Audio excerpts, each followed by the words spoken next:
A typical Wistar rat lives out 32 months and has a known amount of tumor mass in its body. The longer it lives, the more tumor mass it has in its body. Even though the MyVitalC rats lived out to 62 months, again, 90% longer, none of them had any tumors. So this study where the rats lived 90% longer comes out in 2012. In mid-2013, we start getting phone calls from this crazy, wacky group of people called biohackers. And they were like, hey, that stuff that extended the lives of the rats by 90%, how much of that should I be consuming on a daily basis? Okay, Diet Disruptors, wait until you hear today's episode. It is honestly one of the favorites of all time. I sat down with Chris Burres, who is a scientist, and what I thought would be a great conversation around longevity and things like that turned into a full-on geek fest over a molecule I had no idea even existed. I had no idea how much it mattered. And wow, for our health, our aging, our energy, longevity, this is probably the longest podcast I've ever recorded, but it was necessary. I was sitting on the edge of my seat the entire time. I didn't check the clock. I was not zoning out. It was one of those conversations where you literally can feel how much it matters and how spot on it is. This is something that you have not heard of before, and I am so excited to bring it to you. We connected dots that most people never hear talked about. We challenged a few mainstream assumptions and unpacked information that could genuinely change how you think about your body and your health. So buckle up. This one matters, and you are going to want to listen to every single word. Well, welcome to Chris Burres, who is a published author, host of the Uncovering the Secrets to Longevity Health Summit. He is also a podcast host, and I love that I was able to be a guest on his podcast. That is how we met. He holds a patent with like some unbelievable stuff. He's a visionary scientist. And I think what the coolest thing about Chris is he's also a master of comedy improv. So he is the founder and chief scientist at MyVitalC. And this is where he manufactures a Nobel Prize-winning molecule. It is responsible for the single longest longevity experimental result in history. And I am all about longevity. I am all about doing things for our bodies so we can serve our purpose for as long as possible. And this is literally the scientist behind this stuff. He's like the intersection somewhere where science meets laughter. His life's mission is to help people live longer, healthier, happier, pain-free lives with science and also with humor. So Chris, hey. Carrie, thank you so much for having me. It was great to have you on my podcast. I'm excited for when that episode comes out. We did some deep dives into your expertise and, the BS that they should avoid and the BSs that they should go after. Excited for that and excited to hop in here and get geeky because that's kind of what I like to do. I love geeky. I also love how synergistic what we talk about is, right? Like, I think that, everybody has this level of like expertise in a certain area. And my job is to like take puzzle pieces and kind of put it together for my clients and for my listeners. And you fill a puzzle piece I don't think most people even know they need. And it has something to do with this kind of really interesting special molecule. And you seem to like be this expert on it, know it, understand it, have like show people all the things about it. I need to understand what this molecule is. It's called ESS60. Am I right? That is correct. All right, yes. Go geek out on us. This is so fascinating. Well, the first thing that's super geeky is I'm holding a model of this molecule. And if you're listening, just imagine a soccer ball where the lines on the soccer ball represent the bonds between the carbon atoms. So you have a spherical molecule of 60 carbon atoms, and yeah, we call it ESS60. The molecule was discovered in 1985 at Rice University. That's here in Houston where our lab is based. And the three scientists who discovered it went on to win the Nobel Prize for that discovery. So it's, we all know, we say it's a Nobel Prize-winning molecule, but molecules can't win Nobel Prizes. The people who discover the molecule. Like, who do you give the award to if they did, right? Okay. So the three scientists who discovered it won the Nobel Prize in 1996. My lab started manufacturing it in 1991, a full 5 years before they were awarded the Nobel Prize. Now, wow. I am not a very braggadocious person. You're like the OG. Yeah. Yeah. So I'm not a very braggadocious person. So this is as far as I will push it. It's not unreasonable to suggest that the fact that our lab was delivering commercial quantities of this molecule to research institutions around the world was the reason they could research it, understand it, and realize that it was Nobel Prize worthy, right? Wow. Yeah. So that's kind of cool. We are the OGs. Now, why is this molecule so amazing? The way I kind of look at it, it performs as well or better than the current best material in almost every application. So it makes better inks, better batteries, better tires, better photocells. And this is where I lose a lot of people in the health space. Because Yep, because that doesn't feel like a connection we want to make. no one in your audience, because there are some biohackers, but usually no one in your audience woke up this morning, looked at their car battery and thought, I wonder what component of that I should be taking on a daily No, basis. because we keep saying like the petroleum that is in our cars and on our streets is also in our food. So we've been trained to not want the similar kind of thing in our How do we bodies. avoid that? Well, and I have to share, the story does get a little worse before it gets better. So okay, we'll stick with you. one of the shapes, well, it's 20 of the shapes on the exterior of this are reminiscent of benzene, right? So they have 6 carbon atoms. Benzene has 6 carbon atoms and 6 hydrogen atoms. This one just has the 6 carbon atoms. But because it's got the same shape, they assumed this molecule would be toxic. They put it in a toxicity study. Instead of being toxic, the test subjects that they gave it to, in this case, Wistar rats, lived 90% longer than the control group. So the single longest longevity experimental result on mammals in history, peer-reviewed published research, is because of the ESS60 molecule dissolved in olive oil. And I'm very proud to share our lab provided the material, and our lab is mentioned in that original study. Okay, wait. I have so many questions. Why did they actually even test it? Especially like if you think it's toxic, whatever it is, like what made them, do we just test all these different molecules to find out? Or Well, does I'll give you this one stand out for a reason? I'll give you a perspective, right? So it would have been nice to know that asbestos was dangerous and they should have done more testing before they started using asbestos, right? Same thing with this. I mean, better ink, batteries, tires, photocells, like ostensibly we should be working with this material in every aspect of our lives. One of the challenges is it's very expensive to make. And I'll just kind of segue here. In order to manufacture this molecule, you have to vaporize 2 graphite rods in an inert environment, so 0 oxygen at a slight vacuum. And it turns out that graphite is one of the hardest materials on the planet to vaporize. So you need local temperatures of the sun to vaporize this molecule. Yes. So it is extremely, that's a good start, right? Maybe we should have started there. By the way, if I were to wake up today, right, and not have the experience that I have and really the serendipity that I have to have been working with this so long, and I was like, hey, I'm going to start a company and I want to make supplements, I would probably not choose this one, right? Yeah. So you're vaporizing graphite at the heat of the sun. The material that comes off of that is 90% carbon garbage, 10% kind of useful, right? 80% of that 10% is this ESS60 molecule, but you got to separate it. Now you've got to isolate it. Now you got to clean it, make sure it's good for people and pets. And then you have to mix it in olive oil, not for 1 week, not for 2 weeks, for 3 weeks. Right? Everything about this is like, choose another supplement, like vitamin Chris, D. how do you know this? Like, how did you figure this out? So it's really interesting, and thinking about one. Let's roll back to why did we start manufacturing this? So my business partner was working at the Texas Center for Superconductivity here at the University of Houston. So it's an organization housed on the University of Houston campus, and there's a very famous superconductivity professor called Dr. Paul Chu.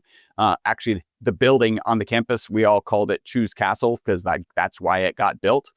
And Robert, my business partner, was separating this material. So that 10% that's not 90% carbon junk, that 10% is made up of a collection of fullerenes, right? So you've got 60 carbon atoms, 70 carbon atoms, and multiples up.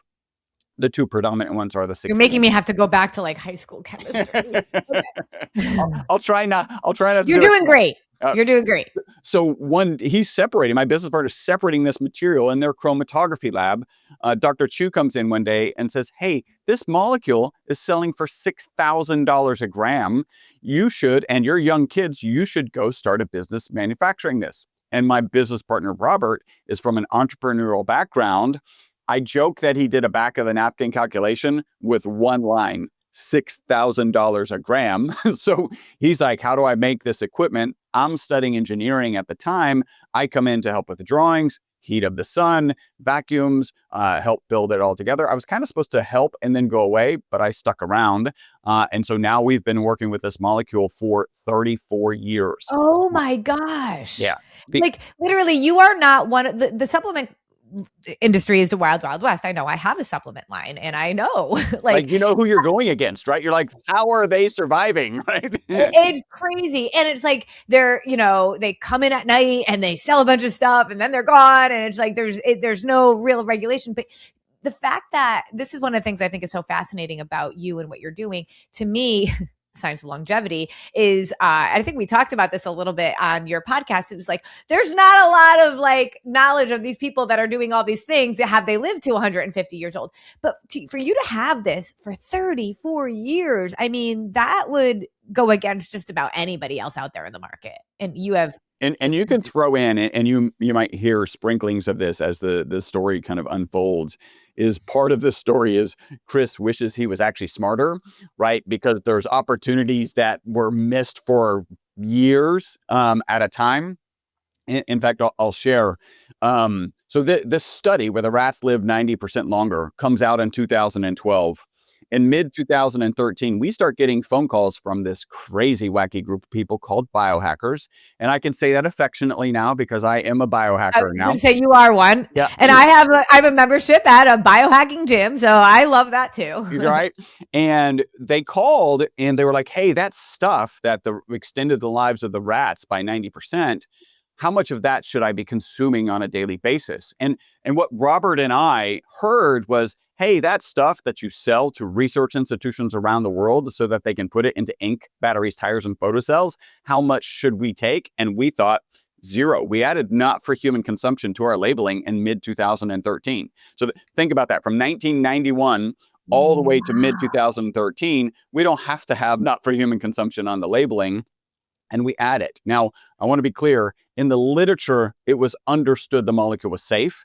We're just conservative carbon nanomaterial scientists. And we're like, ink, batteries, tires, photocells, 0. Now, it just makes sense. It just makes sense. Wait, can I just ask you this? Let's go back. Why? Yeah. What do we use it for in those things? Like, what is the purpose of this molecule in ink and car batteries and tires and stuff? Yeah. So, and battery, I'm so kind of a nickname for this molecule is a buckyball. And in a battery, I'm hopeful that it will work one day. It is cost competitive with lithium because lithium is pretty expensive.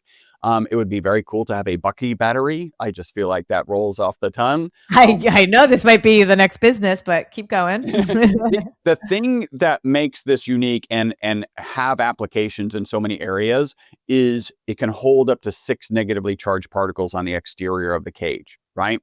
And what tends to make, in the case of a battery and so many things, what tends to make the batteries go bad is the deterioration of the material as the electron comes on to be held as a battery, as it goes off to provide power, right? That on and off breaks up the molecule. This molecule has 6-fold symmetry. So there's 6 planes that is symmetrical through. It also has a ton of carbon-carbon double bonds, which is the strongest bond in chemistry, period. Okay. And so as an example, you can fire this molecule at a plate of steel at 15,000 miles an hour, where most molecules will just shred apart. This one, I kind of picture it like, collapsing and then bouncing right back. So that resilience would make it very effective in a battery because it should not deteriorate. And it's very similar electrical properties that would be applicable in the rest, like solar cells, also very electrical. Inks, it just flows smoother. It's smaller. I mean, it is a nanoparticle. But again, it's just so expensive. Where does one find, like not me, but like you, where do you find, where is this molecule? Where does it exist? And are we able to make it ourselves? So, a couple things. As we're talking about a reactor and vaporizing graphite, you're like, oh, it's a man-made molecule. And right. So everyone in your audience has been exposed to this molecule. And for evidence, I'll share. If you collect the soot from a candle flame, right? So you put a cold steel plate over a candle flame, that deep, dark soot will have parts per million or parts per billion of the ESS60 molecule, right? So we have all been exposed to it. There is tons of it in space. That's kind of why they originally discovered it, because somebody was trying to figure out what spectra was happening in space. And the KT boundary, that it's the layer of Earth associated with when the asteroid struck the Earth and wiped out the dinosaurs, has an elevated amount. It's not enough to mine or anything, but it is an elevated amount. So it's a naturally occurring molecule. And then the next consideration was like, we got bioidentical hormones. Is it actually the same thing, et cetera? This is such a simple molecule. It does not matter if you collect it from a candle, or you collect it from the KT boundary, or you figure out how to harvest it from space, or you make it in a reactor. It is the same molecule no matter what you do. So I feel like harvesting from space is just way more complicated than it needs to be.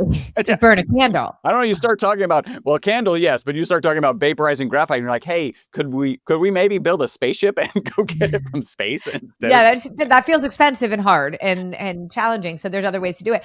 But like, is this a molecule that, so we don't have this, the longevity concept of this is not something that's innately within our bodies now. Well, is it? Well, if you have this molecule, and you do, you're going to have some minimal amount of this in your, parts per billion, probably. Okay. Then the Boss theory suggests what is actually going on, right? And so the Boss theory is the buffering oxidative stress system. We know from peer-reviewed published research that this ESS60 molecule gets into the mitochondria. And we know from way back in the 90s. From our environment? Say that again. Just from our environment? Well, just if you get it in you, right, it can get into the mitochondria. I hear what you're saying. Like, if you can get the molecule inside of you, then it gets into the mitochondria. And I'll segue just real quick here. So it wouldn't surprise you that if you had a pile of this ESS60 powder, it's going to be a black crystalline powder, right? It's carbon crystalline, like sugar crystals or salt crystals.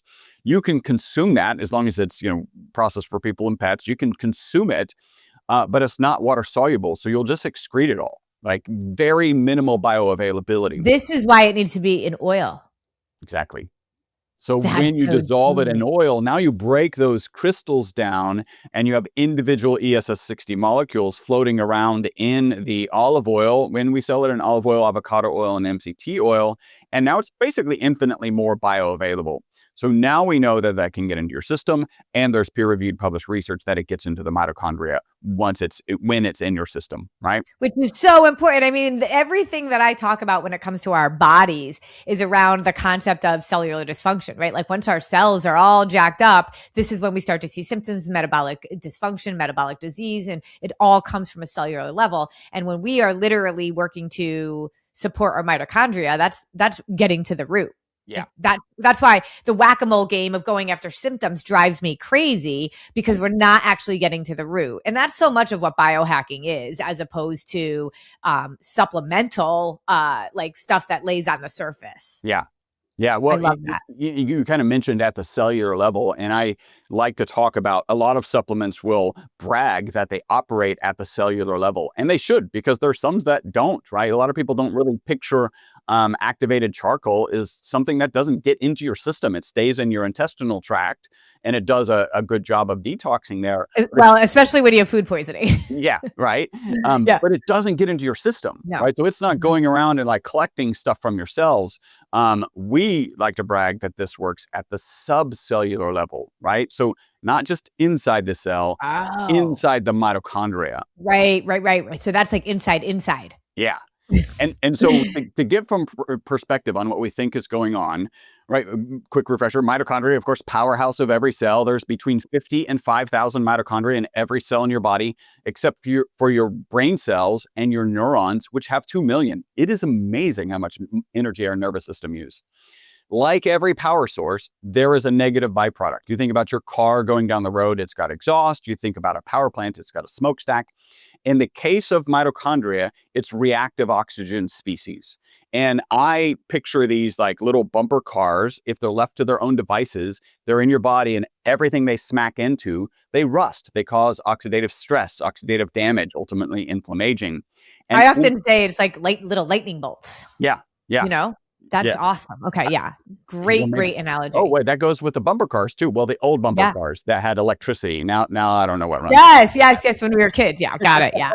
The ones So that could have literally killed us. yeah, But don't lick that. Okay, you know some kid did. There's for always sure. one kid. For It's sure. usually a boy, but there's always one kid. Always a boy. So, and maybe a girl going, "Hey, you should lick that." Yeah. That's hilarious. All So, right, we digress, Mr. yeah. Comedian. So internal to your mitochondria, right? This is a bad thing. These bumper cars causing rust and damage and lightning, right? Internal to the mitochondria, you've got the key antioxidants, glutathione and melatonin, to really manage those reactive oxygen species. But what happens when you stress a mitochondria? Next question is, well, how do you stress a mitochondria? I like to point out, you're alive in modern society. You have stressed mitochondria, right? Whether it's smoking, drinking, EMF exposure, sunlight exposure, stressful emails, stressful conversation, like you have a stressed mitochondria. And when that happens, that's when that mitochondria produces more energy and more reactive oxygen species. That's when if they're left to their own devices, they cause damage. More bumper cars bumping. Yep. And that's where the ESS60 molecule comes in. It holds on to those negatively charged particles, those negatively charged reactive oxygen species, so they can't do any damage. And then really? So it's like these lightning bolts, it's like they're like, I got you. I picture like a superhero that's like, I got this. You go live your life. I'll hold on to this negative, like evil being. And so it's a buffer, so it's holding on to it. And then when that mitochondria replenishes the glutathione, replenishes the melatonin, then it can manage those lightning bolts appropriately. I've got a fun analogy, and I don't know if you agree with me. I feel like all biological analogies should start with Mardi Gras. Okay, I've been to Mardi Gras. Yeah. I was at Mardi Gras in 2020. I'm pretty sure COVID, like, just that was like the little ecosystem there. It was ridiculous. But anyway, let's keep going. Well, and let's be realistic. A lot of biology happens at Mardi Gras, so that would make sense. So it's the end of Mardi Gras. You got these drunk reactive oxygen species running around on Bourbon Street, causing all sorts of havoc. And the New Orleans Police Department, the glutathione and melatonin, come on to Bourbon Street, handcuff themselves to those reactive oxygen species, and get them off of Bourbon Street. But what does the New Orleans Police Department do when they get overwhelmed? They take those reactive oxygen species and they put them in a paddy wagon. They attach them to the ESS60 molecule so they can't do any damage. And then when they can replenish the glutathione, replenish the melatonin, then they can handcuff themselves to these reactive oxygen species and get them off of Bourbon Street. And that's why we say that the ESS60 molecule is the boss, a buffering oxidative stress system. And the whole summary of this is, we're reducing the negative, according to the boss theory, we're reducing the negative impact of stressed mitochondria. And given the importance of mitochondria, if you're reducing the negative impact of stressed mitochondria, then you should have systemic benefits. You should have what we have, which are head-to-toe testimonials. So what happens to these criminals, right? And they're in the paddy wagon. Yeah.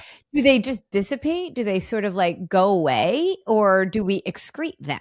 They get managed for a couple things. So I would break that question down into two things. So one, what happens to those reactive oxygen species? This is just a buffer to help your body do its job naturally, right? So your body has the ability to replenish melatonin and glutathione, right? But there's a rate limit. Especially if we don't take a lot of melatonin. Yeah.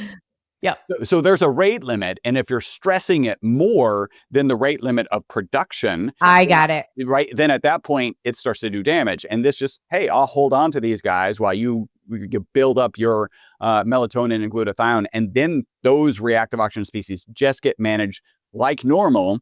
They just don't have the opportunity to do any damage, right? So they're in a holding cell until they, sober up, and then they can go back into society. I love a good metaphor, and that really helped me. And then the next, I think, piece of that question is, well, what about this ESS60 molecule? Like, how long does it stay in our system? In the literature, it shows to stay in your system about 10 days. So it gets excreted in about 10 days. And making sure stuff's done. And we've got testimonials that kind of parallel that. And I'm sure I'll share one of those at some point. But I did want to get back to these crazy wacky biohackers, right? Because they're really fun, right? So we're basically added not for human consumption to our labeling mid 2013. And then we start getting about 2 to 3 phone calls per week from, again, these crazy wacky biohackers. And the calls go something like this. Hey, Chris, my knee pain is gone. Hey, Joe, you mean the knee pain of your rat, because it literally says not for human consumption on the labeling.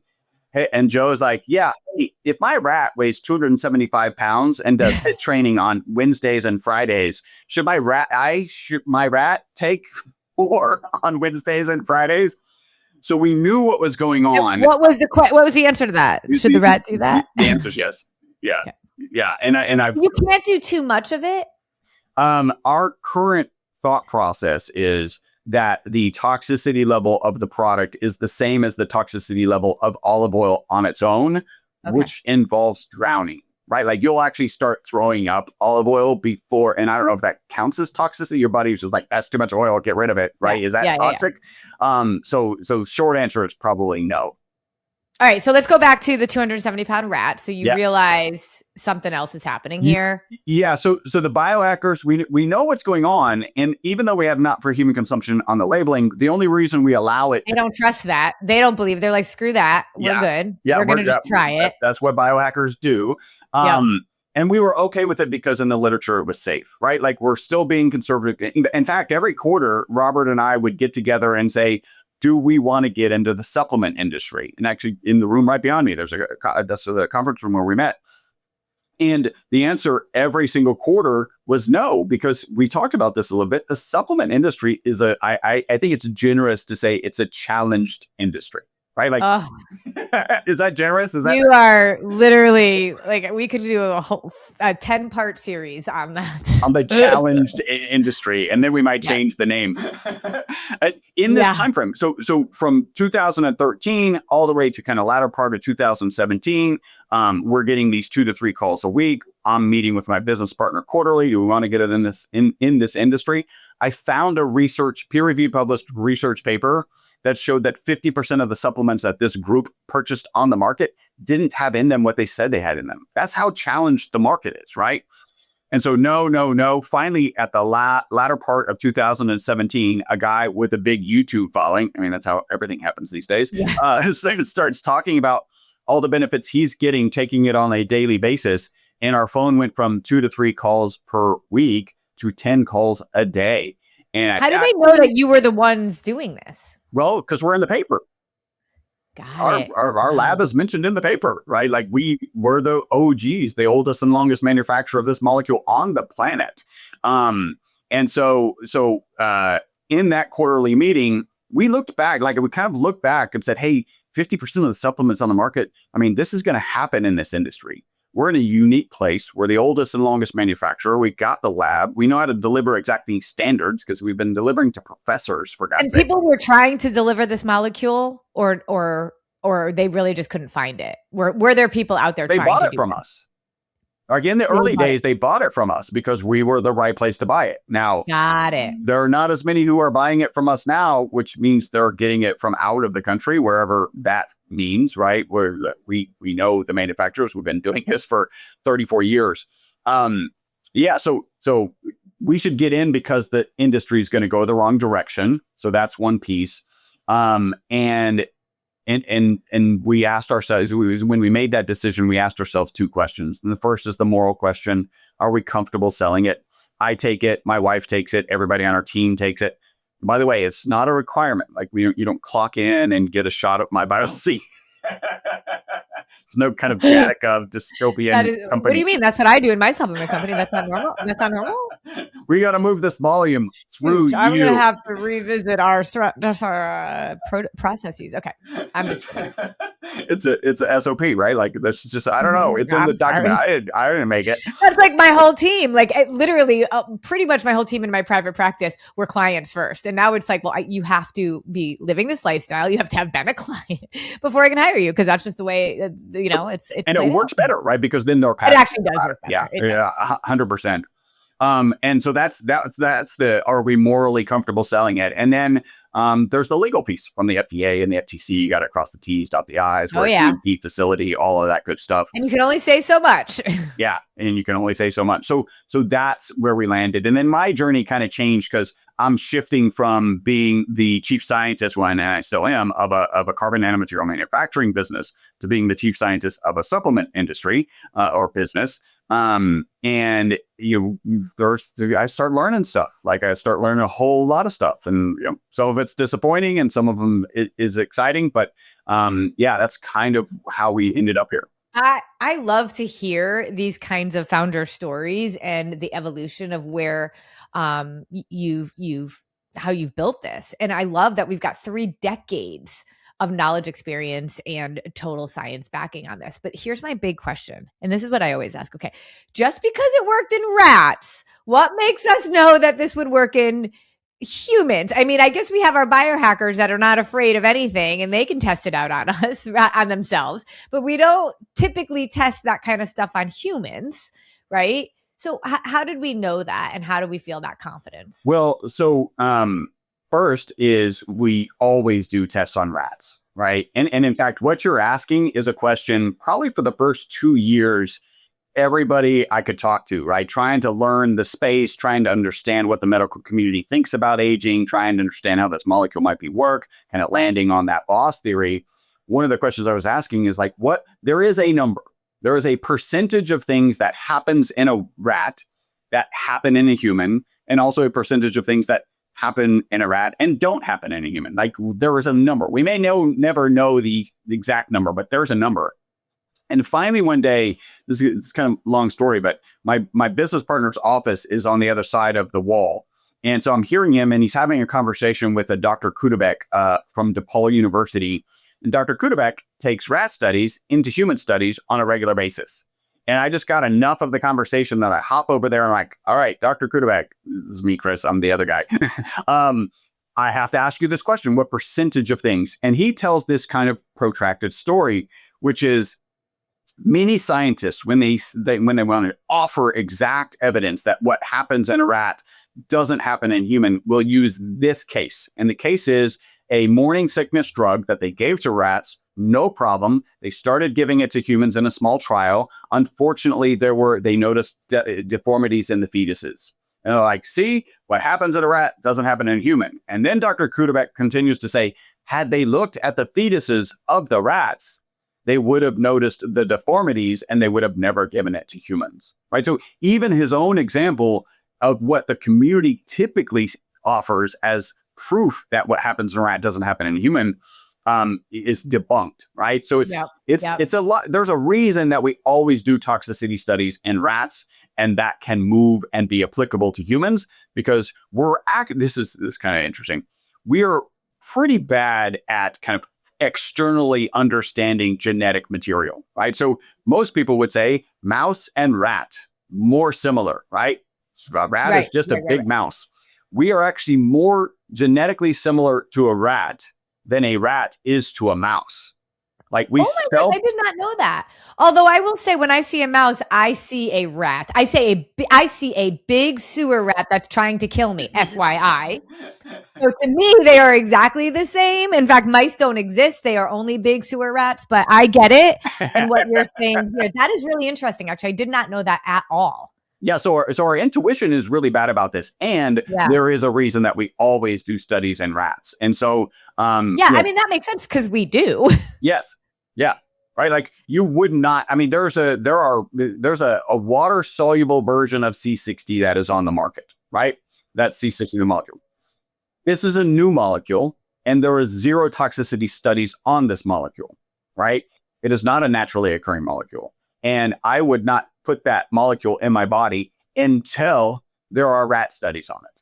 And then once the rat studies are on, I would probably put it in my body, right? Like this is the approach. And so in that context, biohackers, I think, do have it right. Like, don't go running around taking stuff that, at least a rat hasn't been given. Yeah. Okay. So then this is where we go from translating stuff like ratios and stuff like that. What's the average lifespan of a rat? And then what was it with this molecule? So I'm gonna share an extra piece because this is kind of interesting. So a typical Wistar rat lives out 32 months and has a known amount of tumor mass in its body. The longer it lives, the more tumor mass it has in its body. Even though the MyVitalC rats lived out to 62 months, again, 90% longer, none of them had any tumors. Now, I've told this story. None of the ones that had the molecule had any of the tumors. Zero. They should have had twice. The tumors don't kill them. Is that what I should? Tumors are a big cause of their demise. Early demise. Yeah. Okay. And so I've told this story and people are like, oh, cure for cancer. And I'm like, no. And then I follow that with another no. There's a big difference between dealing with a cancer that has metastasized and actually being potentially a cancer preventative. And we know things as simple as good nutrition, good sleep, good exercise are cancer preventatives. But as well as healthy mitochondria. And so does healthy mitochondria. Now, get this. So yeah, you're. I am so obsessed right now, Chris. I can't even tell you. So get this.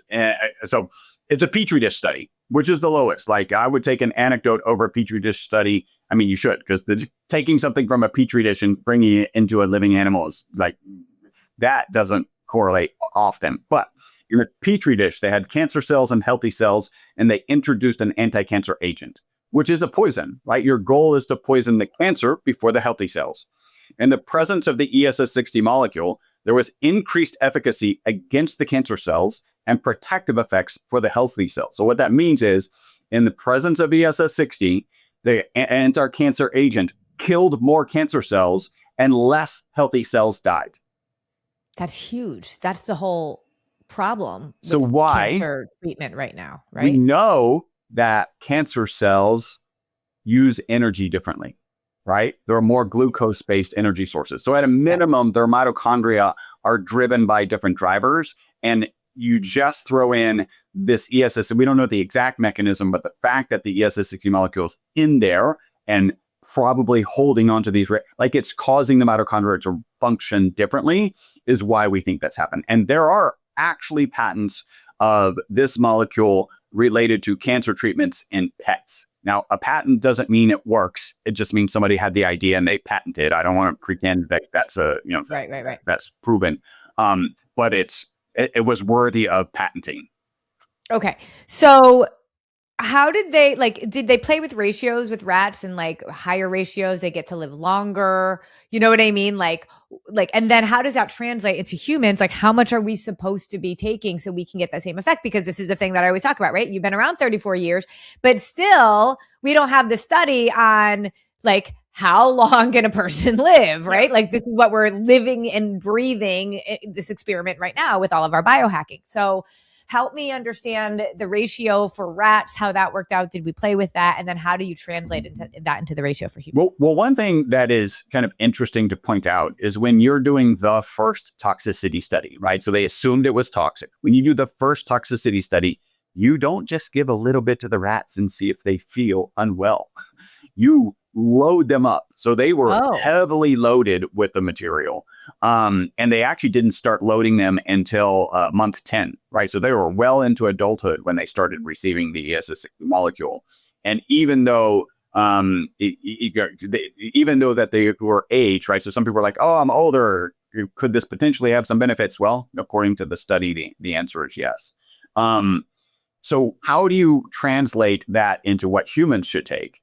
There's a thing called an allometric calculation, which I'm super geeky. So I found this just to be kind of weirdly super cool. We have different metabolisms from rats, right? And a great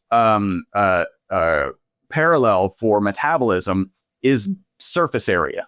So you take the surface area of a human, this is just so stupidly geeky, and you take the surface area of a rat and you use that ratio and you can calculate it's called an allometric calculation, the amount that a human should be taking. So we did that calculation, turns out to be about 5 mils per day, which is 1 teaspoon. And we do recommend in the morning. There's a small percentage of people, if they take it at the latter in the day, it'll keep them up. That is definitely not true for me. I am also the weirdo who can drink a cup of coffee. And, I know from my Oura ring, it's not great sleep, but I can sleep. Like it just doesn't keep me up. I finally got my husband who had that same exact theory. We got him the Whoop bracelet, and he realized really that he wasn't getting good sleep. And I'm like, and then his blood pressure was a little bit elevated. And so he cut out coffee. He finally said, okay, after 12, no more coffee, and everything regulated. So FYI. No, that's when I had it was hard though. It's been years, and we finally you need the data. Your husband's data driven, so like yeah. It's the same thing with continuous glucose monitoring with my clients. Like once they see it, they're like, "Oh my gosh, you're right." I'm like, "What you teach works." I'm like, I don't know. Donuts really do spike my blood sugar. Oh my gosh! Surprise! Yeah. Okay. So I love that 5 milliliters. Now with MyVitalC, tell me where the name came from. I'm always interested in names. Yeah. MyVitalC is the name of your company, is the name of your products. Yep. So tell me. Yeah, so the C is for carbon, right? And when we came up with the name, there was zero doubts in my mind that some people might think of it as vitamin C, MyVitalC, right? And no one doubts that vitamin C is healthy. So the name screams healthy, right? So and there is some community, the confusion, not very often, but there is some confusion every now and then. Could also mean Chris. Oh, yeah, I didn't think of that. You never thought of that? Remember, I'm not bragging. In fact, the first time I saw you, that's what I thought it was. And then wow! It's MyVital Chris.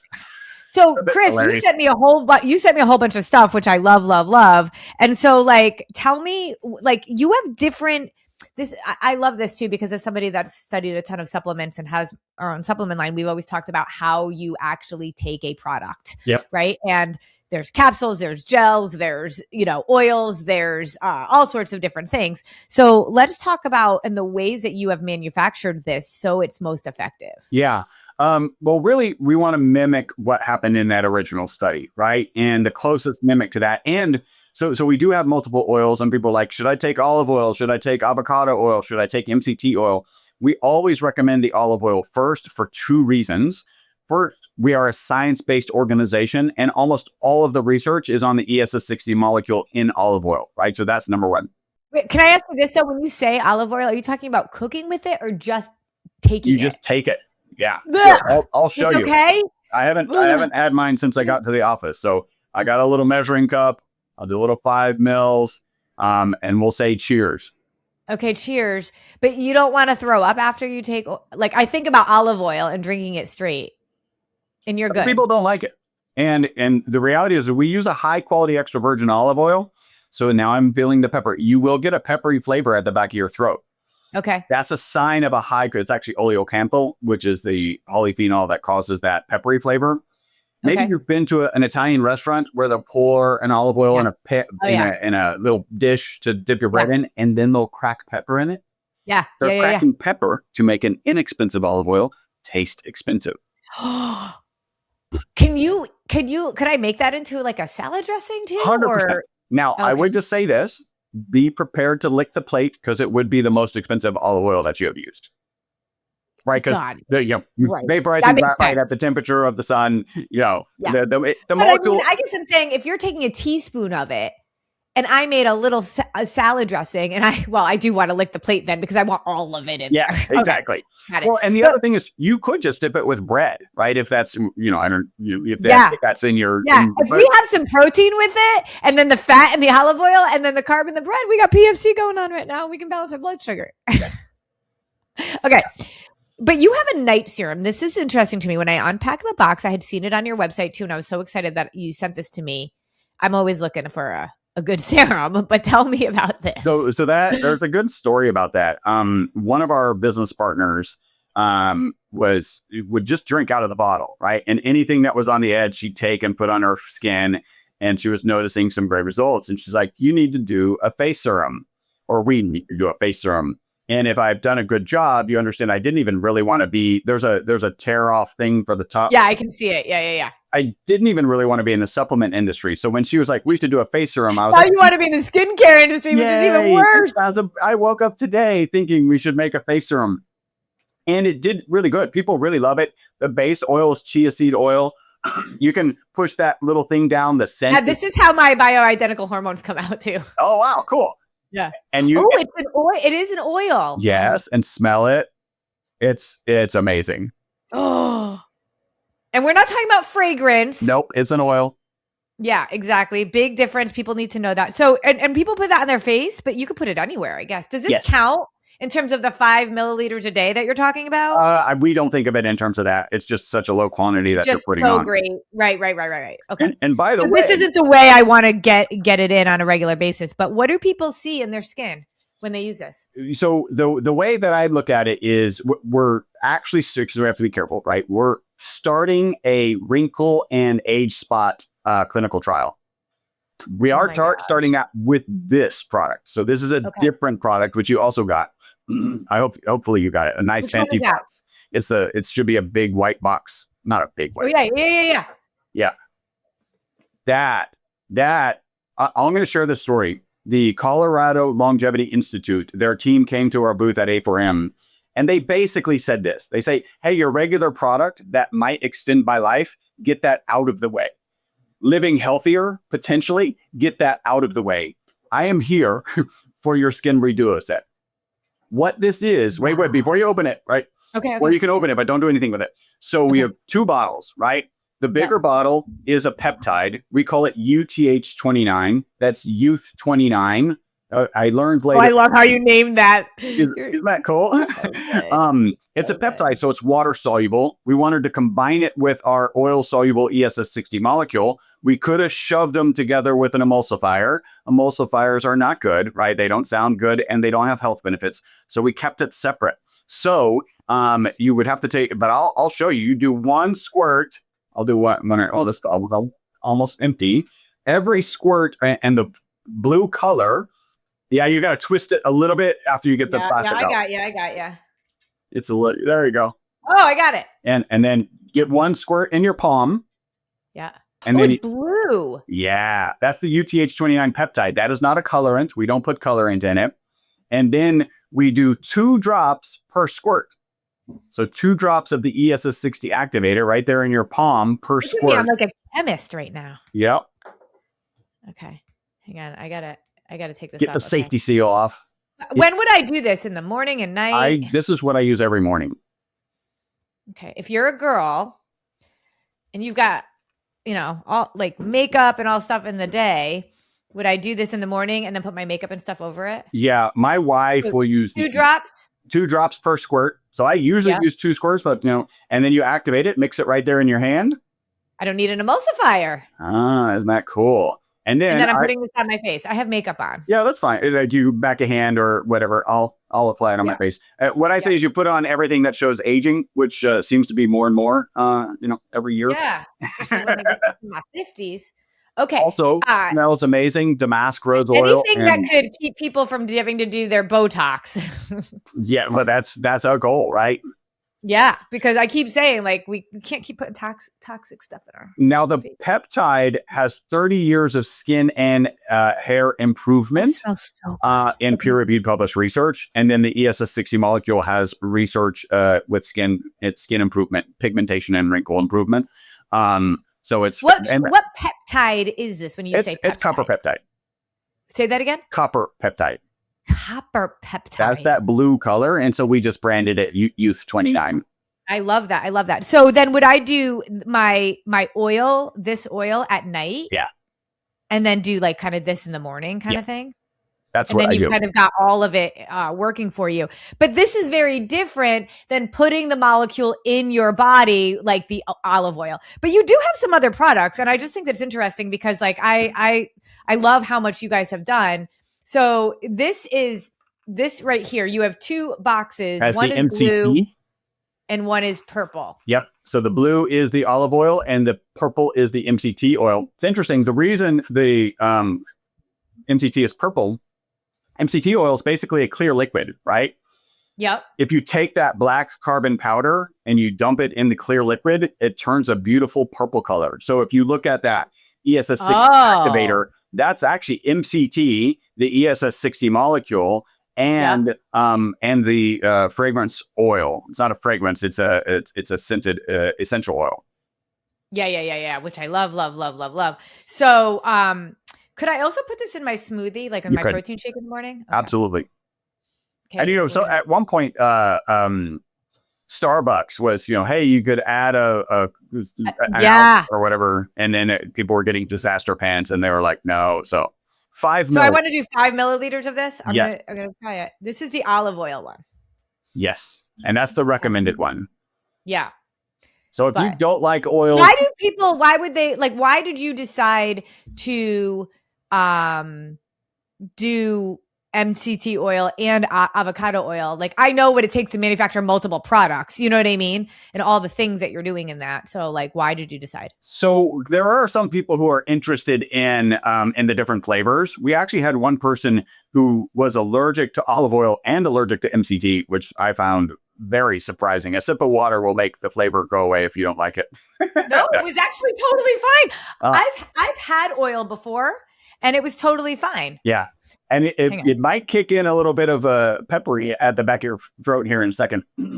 But yeah, so it's actually great. I was expecting it to be worse and I was going to have to make up a lie. I did not have to make up a lie at all. Okay, wait. This hit me right away because I actually did not know about this. I don't know how I missed this on your site, but I have learned that I work with mostly women, right? They will prioritize their kids and then their pets before themselves. Yep. Their husband's sort of somewhere in there. Yeah. I think the husband goes in the pet category.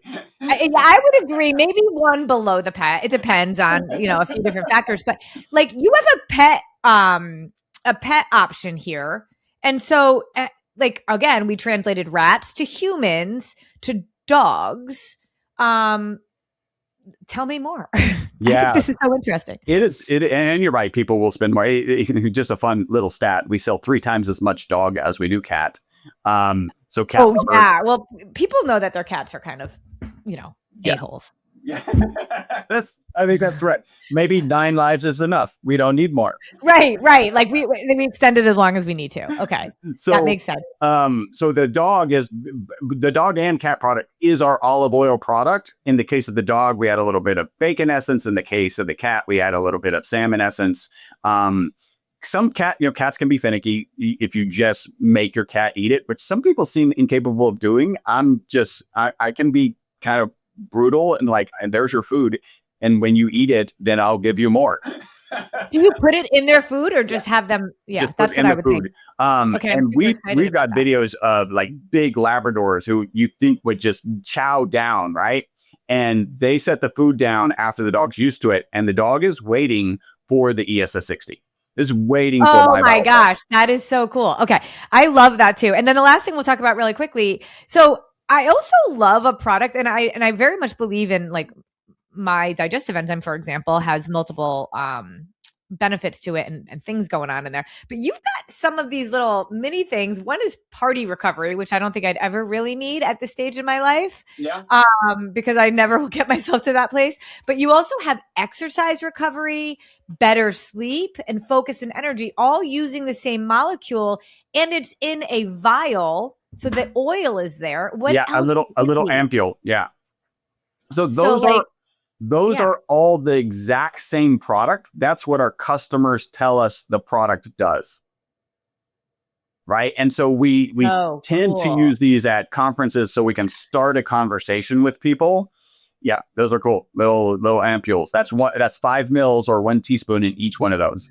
What I love about what you're saying, Chris, is when you have this stuff, because that was going to be my next question, what are the things that you can start to experience right away? And we're literally talking about focus and energy, better sleep, exercise recovery, and better recovery when you might have had a few too many to drink. And that just says to me, this is the kind of stuff, in addition to longevity, that you start to feel right away. Am I right? Well, we tend to map it out over like a 3-month period, and I'll kind of map that out. So I feel like 3 months is right away to me, even though that's not what diet culture says. You know what I mean? Yeah. But you're right. Like people aren't going to maybe feel it tomorrow, and I think that's why some people don't stick with things, because I believe that diet culture has us believing that it's like an Amazon delivery. The minute we decide we're going to change something, we should see the delivery at our front door. Yeah. No. 100%. So month 1, we really think about focus and energy. And the testimonial I'll lean on there is we got some product to an influencer. She recorded a video that night and pointed out that she didn't finish her cup of coffee that day. right? So back to your husband, if he had noticed that he didn't finish his cup of coffee because he had this, very like, oh, like this is impressive, focus and energy. And Yep. I will share, I used to be a 2 to 3 cup of coffee per day person. When I Chris, started, I was 5 to 6. I mean, I don't even know how I was surviving. So I get it. so You don't need that. So now I don't. No, I'm actually more of like a half a cup. It's the ritual. I come in, I like the smell, and I like make the coffee Yeah. and The chat with people. experience. So that's true for me. There are also some things that people can recognize, and you'll know this. If you can replace some of your saturated fats with a healthy oil like olive oil, there are good downstream health weight loss benefits. In month 2, it's really sleep, and I think it takes the second month for sleep to land because everybody gets a little bit more or less sleep every day, right? Like I had a friend visiting, and so I got less sleep last night, right? And so when that happens, it's hard to track back to, hey, I started this on this day, and that's why my sleep has been good. The testimonial I lean on here is I have a business coach, and he said for 50 years he needed an alarm clock to wake up. When he started MyVitalC, he wakes up before the alarm clock. Now, I love he's that. That's the right, best testimonial. Yeah. right. Like it's. I love this because it's not like, oh, I feel better, right? Like it's no, I don't need the alarm clock. And it's important point. He's a business coach, so he has late night mixers, late night dinners. None of Yep. that matters until he doesn't have the product for about 10 days, and then he starts to need the alarm clock again. So that coincides with what the literature suggests this will clear your body. This is why it's so important to me. We talk about the 6 spinning plates, and it's nutrition, exercise, sleep, managing our stress, hydration, and supplementation. And supplementation is one of those. So we're never saying that these other pieces, but you have to spin all these 6 spinning plates. And it's really hard to figure out which supplements are going to do the things that we really need them to do. And to me, this is such an important piece of the puzzle that, again, people don't really know about. This is such an incredible thing. We all talk about like vitamin C, vitamin D, omegas, magnesium, right? Like all that. But this is so incredible for people to recognize. And how do you know that something's working? Up until like, again, the population that listens to my podcast that works with me is like, the diet worked because I lost weight.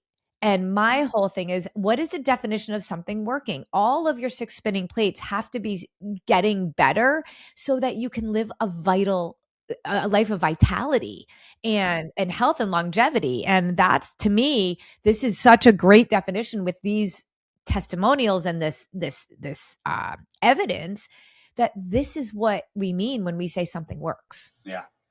You know, how much better do you feel? How much better are you living?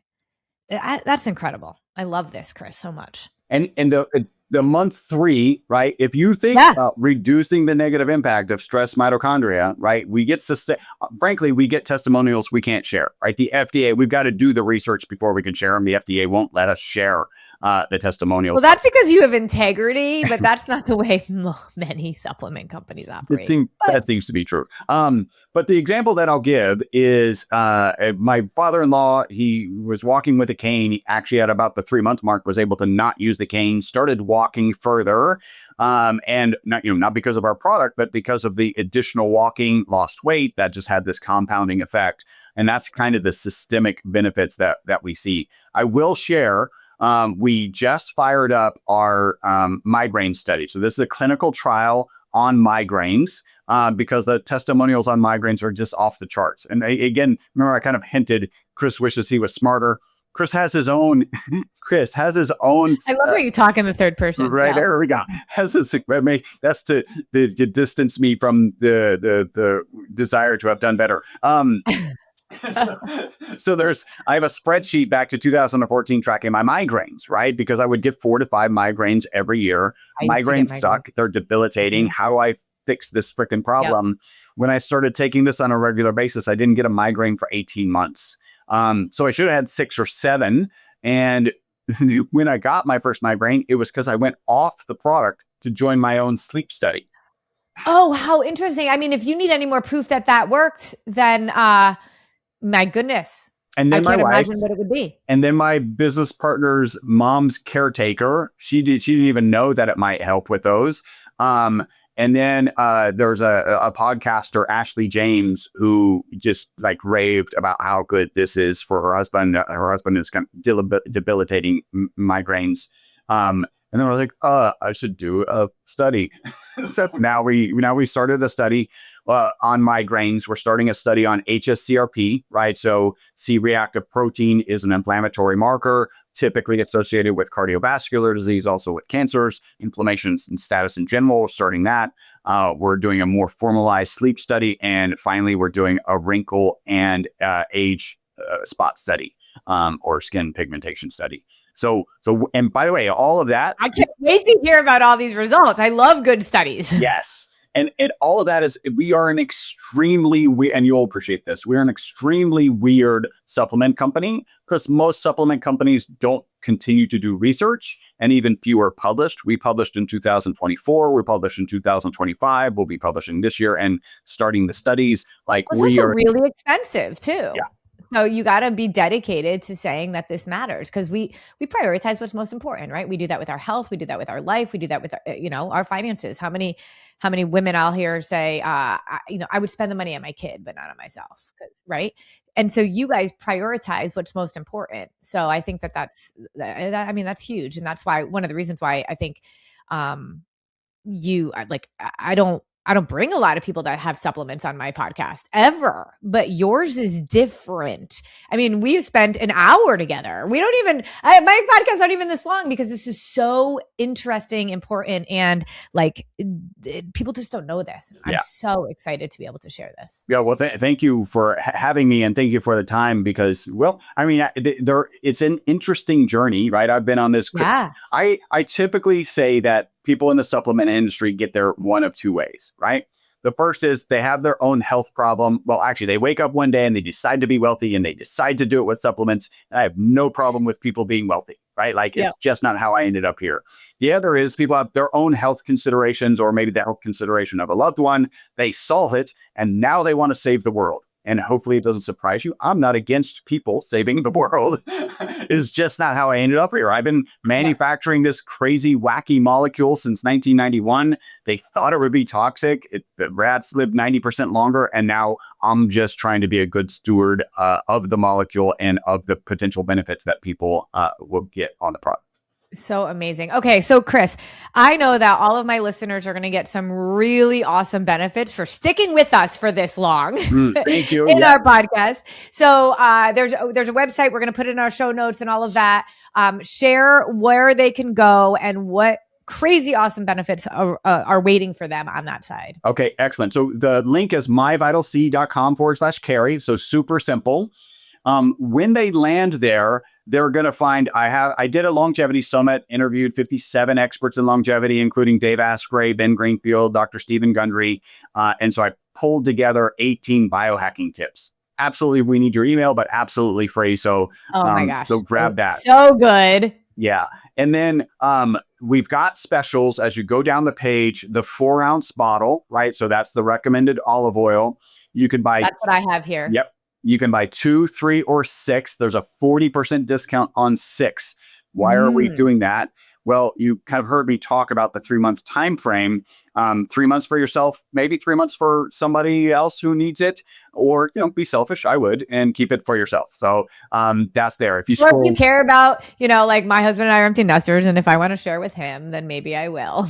Maybe, yeah. I can hook you up too, by the way. And then just note that there is a subscription option, and you save a little bit more on subscription, even if you just want to try it once. Take advantage of that subscription discount. Our customer service, you can cancel at any time. Our customer service team has 1,000 5-star reviews on Google. So they're not trained to talk you out of canceling your subscription. They're trained to help you, and they do an amazing job. As you scroll down, you've got the Inside Out set, which is that Skin Reduo set that we kind of showed.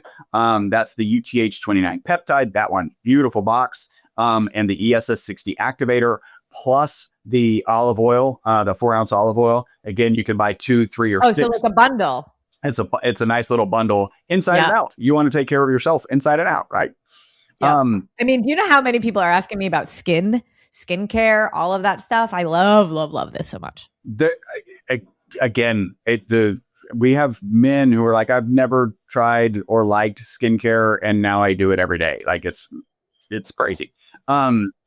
And so you've got that inside out set. And then if you go on the bottom, that's where I've got something that I'm really proud of. Of course, I'm really proud of my book, Live Longer and Better. You can find that on Amazon for $19.95 at the bottom of the page, myvitalc.com/Carrie.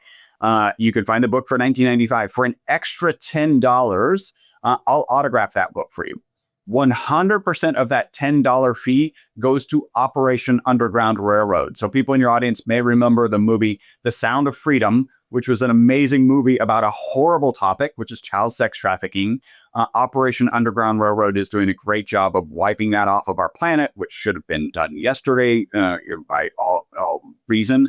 100% of that signature fee goes to Operation Underground Railroad. I mean, in this day and age right now, with everything that's coming out, it couldn't be. In fact, before we started the podcast, you and I were just talking about that and those files that are showing up across the internet. Exploding. So I love that it is not just something you're jumping on; it's something that you've been a part of for a really long time. But it is obviously very front and center right now in our nation. So I love that. Chris, tell everybody where they can also find you, because your Instagram channel is incredible, so full of education and knowledge. And while we took a long time to explain this here, you explain this kind of stuff in little bits and pieces. Yeah. So Instagram is MyVitalC. Same for TikTok. It's funny to watch because like some videos just take off. I don't know, like they take off and you're like, I don't know why. But yeah, so we've got some interesting content that's going viral right now. So TikTok and Instagram, it's MyVitalC, C as in carbon. And then we're on all the platforms. Or C as in Chris. Or C as in Chris. Carbon Chris. Maybe it should have been CC. Carbon or Chris. Maybe. Now if I could figure out how to do a carbon copy of Chris, right? Then we got C cubed, and then life would be easier for me. Yeah. So yeah, follow me on all the Instagram. I'm putting out a lot of content. I'm getting great feedback on the content, and I'm kind of following up with lots of comments. And yeah, great. So go get your ESS60 molecule, but also follow along with Chris, because the education that he has and knowledge that he has, how long he's been in this industry is just mind-boggling. He's the real deal. I'm so excited to be able to have you here, and we're gonna do a lot of other things together, but this is a great first step. So go check it out now. Thanks, Chris. Thank you for having me, Carrie.